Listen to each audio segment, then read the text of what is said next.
I'm telling you తను ప్రజ్ఞ నాతో ఎంత యాటిట్యూడ్తో మాట్లాడిందంటే అసలు తన గురించి తను ఏమనుకుంటుంది? How dare she!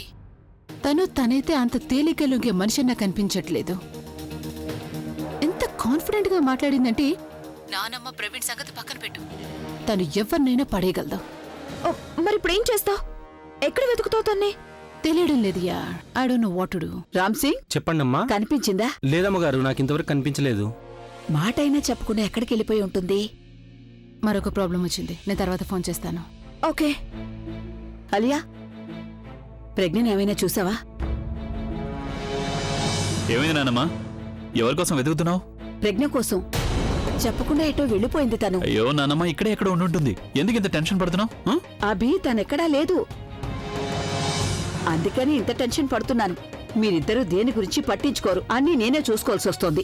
నానమ్మ, ఏమీ పట్టించుకోకపోతే అసలు పెళ్లిని చేసుకుంటా. అయినా తనకు తెలుసు కదా ఈ రోజు రిసెప్షన్ అని. ఎక్కడికి వెళ్ళదులే నానమ్మ. అయినా ఒకసారి వెతుకు. నేను వెళ్ళి కిచెన్లో చూసొస్తాను.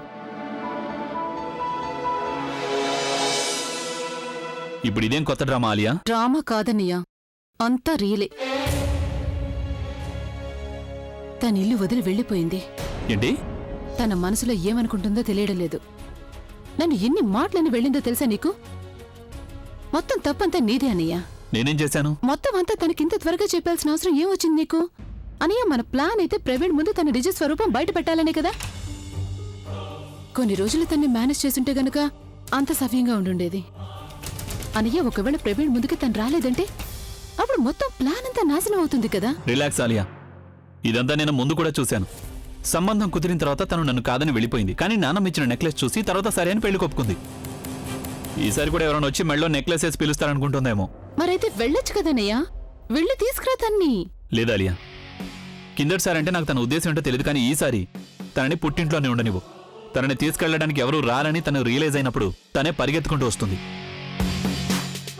Mark my words and just relax Alia.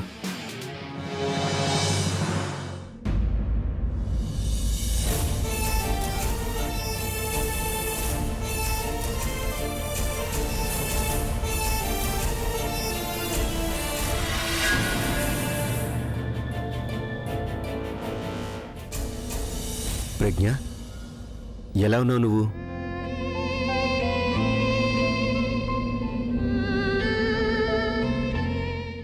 ఏమైంది?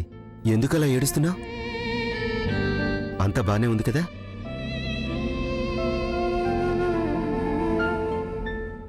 నాకు తెలుసు నువ్వెందుకు ఏడుస్తున్నావో అని.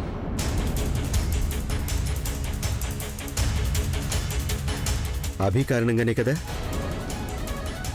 అభి ఇంకా అతని కుటుంబ సభ్యుల కారణంగా నువ్వు ఏడుస్తున్నావు. ఈ విషయాన్ని ఎవరు అర్థం చేసుకున్నా చేసుకోకపోయినా నేను అర్థం చేసుకోగలను. ఈ కన్నీళ్లు ఆనంద బాష్పాలు. అవునా?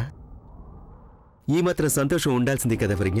ఇంత పెద్ద ఇల్లు, ఇంత పెద్ద కుటుంబం, ఇదంతా నీకు కలలా ఉంటుంది కదా. అనుకోకుండా ఊహించిన దానికంటే ఎక్కువ దక్కింది అంటే గనక మనకి కన్నీళ్లు తప్పకుండా వస్తాయి. అయినా పుట్టిల్లు పుట్టిల్లే అవుతుంది కదా. నీకు నీ పుట్టిల్లు గుర్తుకొస్తూ ఉంటుంది. అరే, అందుకే కదా నువ్వు అందరినీ కలవాలని వచ్చావు. ప్రజ్ఞ, నేను నిజంగానే నీ గురించి చాలా సంతోషంగా ఉన్నాను. నీకు తెలుసా, ఒక పేపర్లో ఒక హెడ్లైన్ వచ్చింది, Cinderella gets her prince charming అని. బాగుంది కదా. ఒకవేళ అమ్మాయి నీలాంటిదైతే అప్పుడు కథ కూడా సిండ్రెల్లా కథలాగే ఉండాలి కదా. అంటారు కదా, ఏ కథకైనా మంచి ముగింపు ఉంటేనే బాగుంటుందని. ఇక నీ కథ అయితే ఎంత సంతోషంగా ప్రారంభమైందంటే ఇక నీకు అంతా మంచే జరుగుతుంది. ఎంత మంచిగా అంటే కనీసం నువ్వు ఊహించలేవు కూడా. మనందరం అసలు అనవసరంగా సెలబ్రిటీస్ గురించి తప్పుగా ఆలోచిస్తాం. ఎందుకంటే మనం ఎప్పుడూ వాళ్ళని దూరం నుంచే చూస్తూ ఉంటాం. అందుకే వాళ్ళని అర్థం చేసుకోలేకపోతున్నాం. అయినా అసలు మీడియా వాళ్ళు ఏవైతే రాస్తూ ఉంటారో, ఏవైతే మనకు చూపిస్తారో, మనం వాటినే చూసి లేదా చదివి అందరినీ తప్పుగా అర్థం చేసుకుంటూ ఉంటాం. అభి విషయంలో కూడా నేను అచ్చం అలాగే అనుకున్నాను. అభి కుటుంబ సభ్యులు ఏదైతే అర్చన విషయంలో చేశారో దాన్ని నేను ఎప్పటికీ మర్చిపోలేను. కానీ అభి మాత్రం వాళ్ళ నాన్నమ్మకు నచ్చిన అమ్మాయిని పెళ్లి చేసుకున్నాడు. ఇది చాలా గొప్ప విషయం ప్రజ్ఞ. ఏ అబ్బాయి అయితే వాళ్ల పెద్దలను గౌరవిస్తాడో, పేద గొప్ప ఆడంబరాల గురించి ఆలోచించకుండా ఉంటే గనక తనలో ఖచ్చితంగా కొంత మంచితనం ఉందని అనుకోవాలి. ఇక ఎక్కడైతే నువ్వుంటావో అక్కడ ఎలాంటి తప్పు జరిగే అవకాశం ఉండదు కదా ప్రజ్ఞ.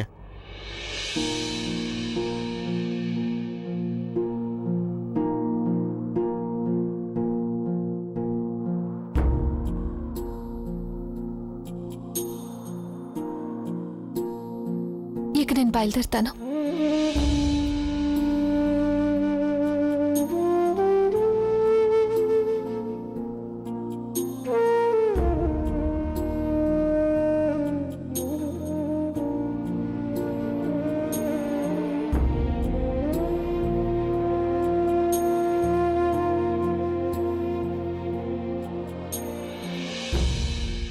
ప్రజ్ఞ రిక్షా వాళ్ళు స్ట్రైక్ చేస్తున్నారు. ఇక ఇక్కడ నీకు టాక్సీ కూడా దొరకదు. ఒక స్నేహితుడిగా కాకపోయినా మీ ఎదురింటి వాడిగా అయినా నిన్ను మీ ఇంటి దగ్గర డ్రాప్ చేస్తాను.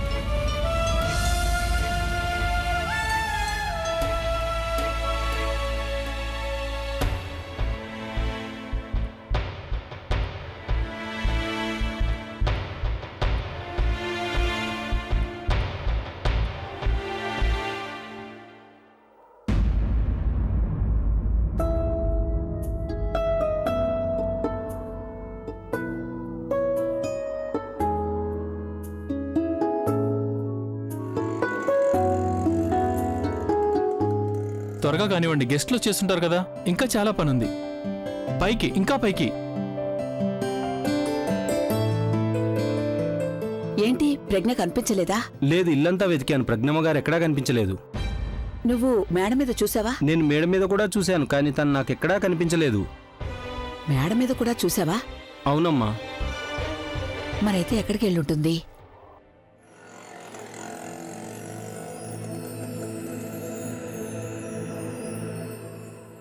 సురేష్,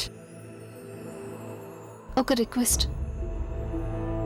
నన్ను అక్కడ చూసినట్టు నువ్వు ఆ అమ్మకి గాని ఇంకా ఇంట్లో ఎవ్వరికీ చెప్పొద్దు.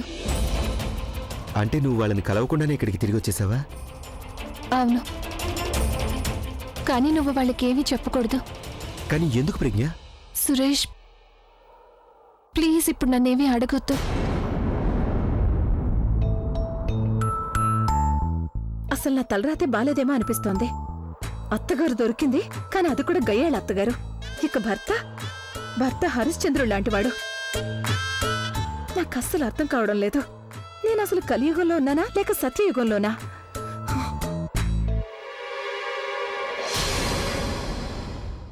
తనైతే ప్రజ్ఞ కదా, కానీ తనతో పాటు ఉన్నది ఎవరు?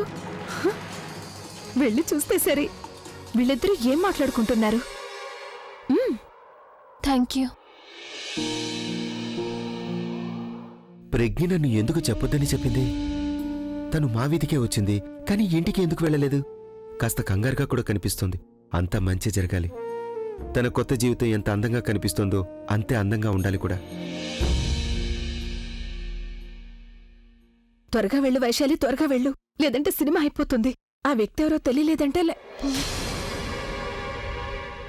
ప్రజ్ఞ, నువ్వు ఎక్కడికి వెళ్ళిపోయావు? అది కూడా ఎవరికీ చెప్పకుండా. నీకు తెలుసు కదా ఇంట్లో అందరూ నీ గురించి కంగారు పడుతూ ఉంటారని. నేను నిన్ను వెతకడానికి బయలుదేరుతున్నాను. అక్క, అదేంటంటే నేను ఈరోజే కాలేజీలో రీజాయిన్ అవ్వాలి, కానీ వాళ్ళకి ఇన్ఫార్మ్ చేయలేదు ఈరోజు రిసెప్షన్ అని. అందుకే ఇన్ఫార్మ్ చేయడానికి స్వయంగా వెళ్లాల్సి వచ్చింది. లేదంటే వాళ్ళు జాబ్ని టర్మినేట్ చేస్తారు. నేను త్వరగా వచ్చేద్దాం అనుకున్నాను, కానీ ఆటోలు స్ట్రైక్ కదా, అందుకని ఆలస్యం అయిపోయింది. పర్వాలేదు, మొత్తానికి నువ్వు టైంకి వచ్చేసావు కదా. ఇక్కడ వెళ్ళి తొందరగా తయారైపో. అలాగే అక్క.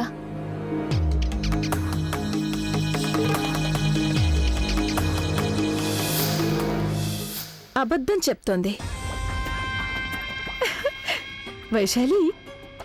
అబద్ధం చెప్తోంది అంటే తను ఖచ్చితంగా ఏదో విషయం దాస్తోంది అనే దాని అర్థం. ఇక అసలు రహస్యం ఏంటో తెలుసుకునే తీరాలి. నువ్వు ఖచ్చితంగా తెలుసుకుంటావు కదా?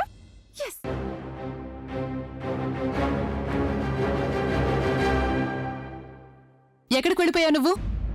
And how dare you leave this reception like this? మా రెప్యుటేషన్ గురించి నువ్వు ఒక్కసారి కూడా ఆలోచించనే లేదా? నానమ్మ ఎంత కంగారు పడిందో తెలుసా నీకు? నువ్వు తన్నేమీ అనకు. విషయం అలాంటిది. మరి తను ఉన్నట్టుండి వెళ్లాల్సొచ్చింది. వాళ్ల కాలేజీలో ఎవరికీ తెలియదు కదా ఈ రోజు తనకి రిసెప్షన్ అని. చూడమ్మా, నువ్వేవీ కంగారు పడకు. రిసెప్షన్ తర్వాత నేనే స్వయంగా కాలేజీకొచ్చి మాట్లాడతాను. ఇక నువ్వు తొందరగా తయారైపో. గెస్టులందరూ వచ్చేస్తారు. నువ్వేంటి ఇంకా ఇక్కడే నిలబడి చూస్తున్నావు? తయారైపోయావు కదా, వెళ్ళి అతిథుల సంగతి చూడు. చూడమ్మా, నీకిప్పుడు ఏ సమస్య వచ్చినా సరే నాతో చెప్పు. నేనున్నాను కదా. నేను నీ ప్రాబ్లం తీర్చేస్తాను, అలాగే అందరికీ నచ్చ చెప్తాను కూడా. ఉం? కానీ నువ్వెప్పుడు సంతోషంగా ఉంటే చాలు. That's like a good girl. Okay, నువ్వు తయారైపోయి త్వరగా కిందికొచ్చేసేయ్.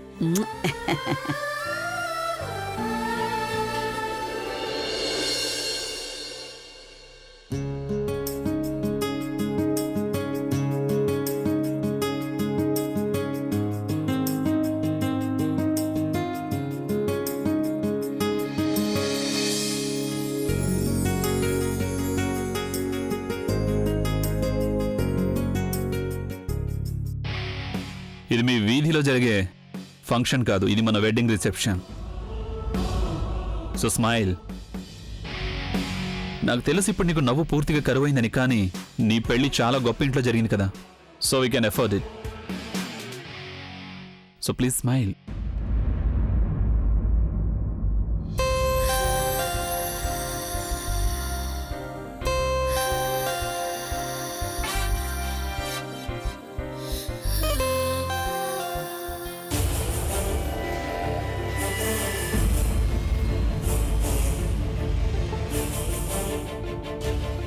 Congratulations, darling.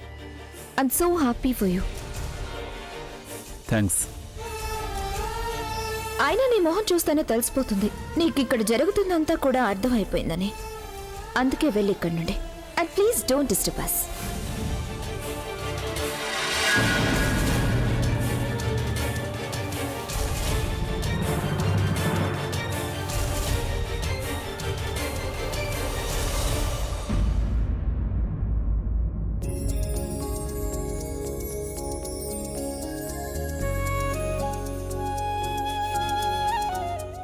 రండమ్మా రండి. ఎలా ఉన్నారు అందరూ? నమస్కారం. నమస్కారం అండి. ఏమైంది సరళ? నీ ఆరోగ్యం బానే ఉందిగా? అవునండి, బానే ఉన్నాను. అబద్ధం చెప్తోంది వదిన గారు. ఇక్కడికి రావడానికి 1 గంట ముందు కళ్ళు తిరిగి పడిపోయింది. ఆ సమయంలో కూడా ప్రజ్ఞ అని కలవరిస్తోంది. మీరే చెప్పండి, ఇప్పుడు తనకి పెళ్లి జరిగింది, ఇంత పెద్ద ఇంటికి కోడలయ్యింది, ఇంకా తన గురించి ఎందుకు టెన్షన్ చెప్పండి? నేనేమైనా తప్పుగా మాట్లాడుతున్నానా? లేదు లేదు, మీరు చాలా సరిగ్గా చెప్పారు వదినా. ఇక్కడ నుండి ప్రజ్ఞ 1 గంట ముందే బయటకు వెళ్ళింది. కానీ తను వాళ్ళ పుట్టింటికి వెళ్ళలేదని వీళ్ళ మాటలను బట్టి అనిపిస్తోంది. ఒకవేళ తను పుట్టింటికి వెళ్ళలేదంటే ఎక్కడికి వెళ్ళుంటుంది? సరళ, నువ్వు తన గురించి ఏం కంగారు పడకు. ప్రజ్ఞ ఇప్పుడు మా బాధ్యత. తన్ని చూసుకోవడానికి ఇక్కడ నేనున్నాను కదా. అయ్యో, నేను కొంచెం కూడా కంగారు పట్టలేదండి. మీరుండగా నాకెందుకు కంగారు? అత్తయ్య అన్ని విషయాలు పెద్దవి చేసి చెప్తూ ఉంటారంతే. ఇప్పుడు నీకు టెన్షన్ ఏం లేదు కదా? ఇక్కడే నిలబడి మాట్లాడతారా ఏంటి? లోపలికి పదండి. ఈ ప్రజ్ఞ మేడం ఏ వాట ఆడుతుందో ఇప్పుడు నాకు అర్థమైంది. కానీ తన ఆటలు నా దగ్గర సాగం. ఇప్పుడు తన బలహీనత ఏంటో నాకు తెలిసిపోయింది. దాన్ని నేను సమయం వచ్చినప్పుడు బయట పెడతాను.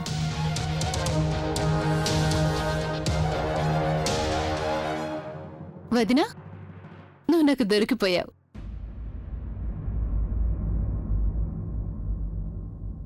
ఏం చేస్తాం? దొంగ ఎంత పరిగెత్తినా దొరికిపోవాల్సిందే కదా. దొంగను పట్టుకోవడంలో నేను ఎక్స్పర్ట్ అని చెప్పచ్చు.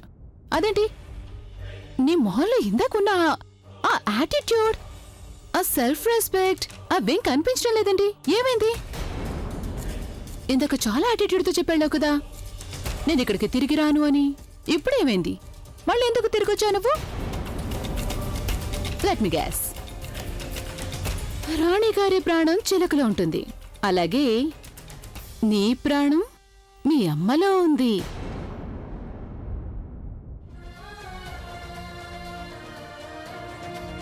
అమ్మ ఆరోగ్యం అసలు బాగోలేదు కదా వదినా, చూడలేకపోయావు. ఇక నుంచి నేను మా పుట్టింట్లోనే ఉంటాను, ఈ ఇంట్లో నేను ఉండలేను అని చాలా ఆలోచించుకుని ఇక్కడి నుంచి వెళ్ళావు. కానీ నువ్వు ఇక్కడికే తిరిగి రావాల్సి వచ్చింది కదా. ఎందుకు? అమ్మకేమైనా అవుతుందని. ఏం చేస్తాం, ఇలాంటి విషయాల్ని నేను చాలా తొందరగా నోటీస్ చేసేస్తాను. ఇక ఇప్పుడు నీ బలహీనత ఏంటో నాకు పూర్తిగా తెలిసిపోయింది కదా. I'm going to explore it. అలాగే నీకోసం ఒక బ్యాడ్ న్యూస్ కూడా ఉంది. అదేంటంటే ఇప్పుడు నువ్వు నీ పుట్టింటికి వెళ్ళలేవు, ఆ అత్తారింట్లోనూ ఉండలేవు. ఇప్పుడు నువ్వేం చేస్తావు? ఆయన ఎలాగూ నీలాంటి వాళ్ళకి ఫ్యామిలీ వాల్యూస్ ఏవి ఉండవు కదా. కానీ ఐఎమ్ ష్యూర్ మీ అమ్మ ఆరోగ్యం బాగోలేదని తెలుసుకొని నువ్వు కూడా ఎంతో కొంత బాధపడి ఉండుంటావు. ప్రవీణ్ని నాకు దూరం చేశావు కదా నువ్వు. ఇప్పుడు చూడు, నేను నీకు ఏమేవి దూరం చేస్తానో. Just wait and watch. చూశారుగా, ఆడపడుచు ఇంకా వదినలు ఇద్దరు ఎలా మాట్లాడుకుంటున్నారు. నాకు వాళ్ళని చూస్తుంటే వాళ్ళకి పరిచయం ఉందేమో అనిపిస్తోంది. మా ప్రజ్ఞ అందరితో కలిసిపోతుంది. మొదటి పరిచయంలోనే అందర్నీ తన వాళ్ళని చేసుకుంటుంది. నేను అదే కోరుకుంటున్నాను. తను మా కుటుంబంతో పూర్తిగా కలిసిపోవాలని, అందరూ సంతోషంగా సరదాగా ఉండాలని. అంతే, అంతకన్నా ఇంకేం కావాలి? అభి, ఇలా రా బాబు. నమస్తే. నమస్తే. రావడానికి ఏం ఇబ్బంది కలగలేదు కదా? లేదు బావగారు, మాకెందుకు ఇబ్బంది కలుగుతుంది? మేము మీ బంధువులమని ఏ ఆటో వాడికి తెలిసినా మమ్మల్ని ఇక్కడ ఫ్రీగా దించేసి వెళ్తాడు. అరే, మీరంతా ఇక్కడే నిలబడ్డారు ఎందుకు? లోపలికి రండి, పదండి. ఒకవేళ మీ అమ్మాయి మీరు ఇక్కడ నిలబడ్డం చూసిందంటే తను నన్ను ఇంట్లోంచి పంపించేస్తుంది. బావగారు, మీ సెన్స్ ఆఫ్ హ్యూమర్ చాలా బాగుంది. నేను జోక్ చేయడం లేదు, ఐఎమ్ సీరియస్. నా భార్య నేను అనుకున్న దానికంటే స్మార్ట్ గా ఉంది. మీరు నిజంగానే జోకులు బాగా వేస్తున్నారు. రండి, లోపలికి రండి. లేడీస్ అండ్ జెంటిల్మెన్, ఈ రోజు ఇక్కడికి చాలా మంది విచ్చేశారు. రాకుండా ఎలా ఉంటారు? సందర్భం అలాంటిది. మన అందరి గుండె చప్పుడు, rock star and my brother Abhi reception ఇది.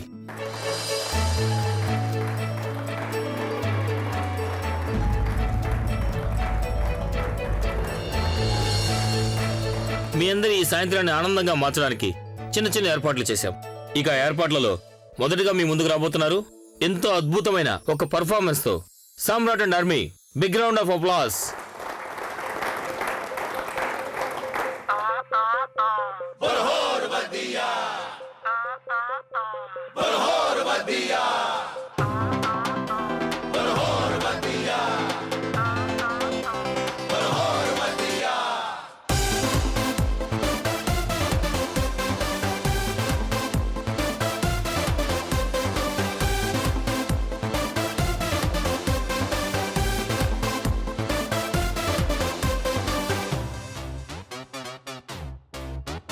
पंजाब दा पुत्र है पिंड जलंधर, यार वही वही अखियों से किल करदा, किंग टाइप दा है टंग लाइफ दा, यार वही वही खेतां विच चिल करदा। Do it my way, नहीं ते highway, इनको फर्क यारों की ही पहनदा। किसकी उसकी कौन, किसकी यारा दा ईमान, किसकी उस पे चिकन हो तो और वधिया। Pretty pretty face जिते जट्टा always होते मां फल्ला डर हो तो और वधिया।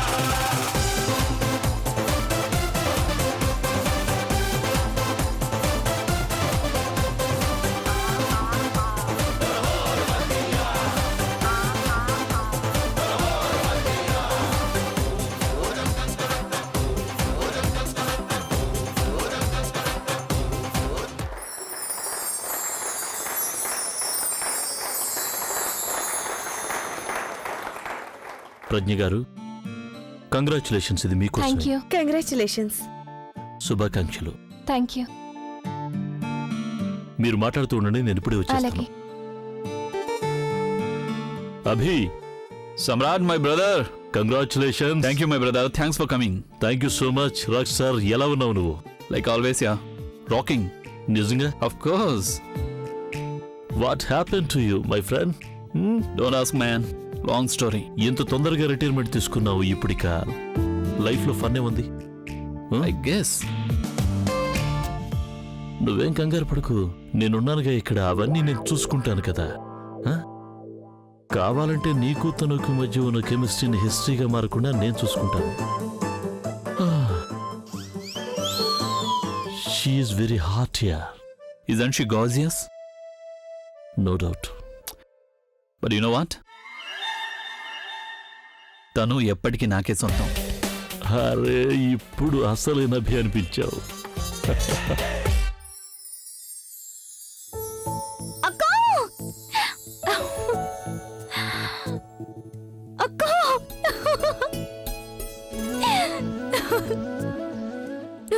అందంగా ఉన్నావు. అచ్చం తెలుగుంటి ఆడపిల్లలా అందంగా ఉన్నావు. పెళ్ళైన మొదటి రోజు ఎలా గడిచింది?